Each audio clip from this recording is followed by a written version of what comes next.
Dear students, आज हम real numbers की एक्सरसाइज 1.1 का थर्ड सम का सेकंड पार्ट करने जा रहे हैं।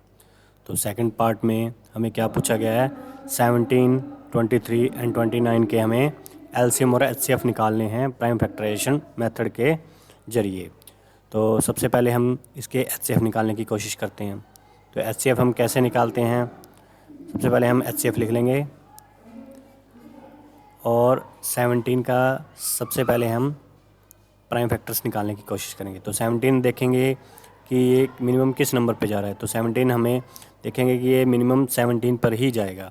17 को 17 से डिवाइड करेंगे तो 1 आ जाएगा। तो यानी कि जो 17 के जो पार्ट्स हैं वो बन जाएंगे 17 और इसके प्राइम फैक्टर्स बन जाएंगे यानी कि 17 की पावर 1। और आगे हम देखेंगे 23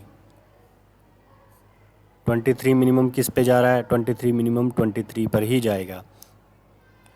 तो देखेंगे हम 23 के जो पार्ट्स हैं वो इस प्रकार बन जाएंगे, 23 इज इक्वल टू 23 और इसके जो प्राइम फैक्टर्स हैं वो बन जाएंगे 23 की पावर 1।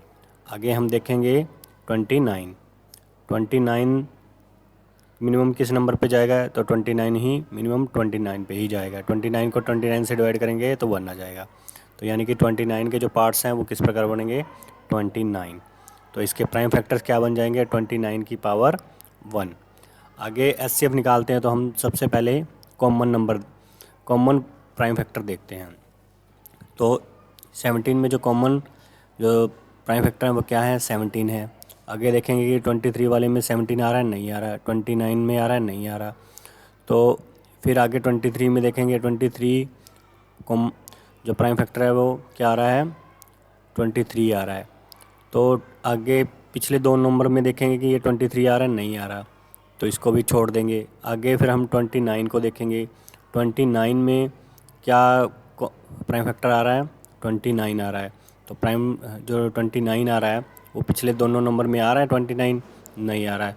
तो यानी कि इसमें इन तीनों संख्याओं में कोई भी कॉमन नंबर हमें कॉमन जो प्राइम फैक्टर है वो नहीं मिल रहा है। तो कॉमन प्राइम फैक्टर हमें नहीं मिल रहा है, तो जो इसका एचसीएफ है वो क्या बनेगा, वो 1 रह जाएगा। तो इसका जो 1 आंसर आ जाएगा एचसीएफ के तौर पे। आगे हम इसका एलसीएम निकालने की कोशिश करेंगे। तो एलसीएम हम देखते हैं कि हम कॉमन और अनकॉमन दोनों को ही काउंट करते हैं। तो सबसे पहले हमने देखा 17 इनमें कॉमन नहीं था, तो जो 17 की पावर है उसी को हम मैक्सिमम पावर मान लेते हैं, क्योंकि एलसीएम में हम मैक्सिमम पावर लेके चलते हैं। फिर आगे 23 हमने देखा कि 23 भी कॉमन नहीं था, तो 23 की जो मैक्सिमम पावर है वो 1 ही रह जाएगी। और फिर आगे देखेंगे 29 भी हमें कॉमन नहीं मिला था, तो जो 29 की यहाँ पे जो पावर है वही हमारी यहाँ पे मैक्सिमम पावर रह जाएगी। तो 29 की पावर भी 1 आ जाएगी। जब इसको सॉल्व करेंगे तो हमारे पास क्या आ जाएगा, 17 की पावर 1 जो होता है वो 17 ही होता है, और जो 23 की पावर 1 होता है वो भी 23 होता है, और 29 की पावर 1 होता है वो 29 ही होता है। जब इन तीनों को मल्टीप्लाई करेंगे, 17 को 23 से और फिर बाद में 29 से, तो हमारे पास क्या आ जाएगा, 11339, यानी कि 11,339 हमारे पास आ जाएगा, जो कि हमारा एलसीएम होगा और ये हमारा आंसर के तौर पे एलसीएम आ जाएगा। तो ये क्वेश्चन हमारा यहीं पे एंड होता है। Thank you.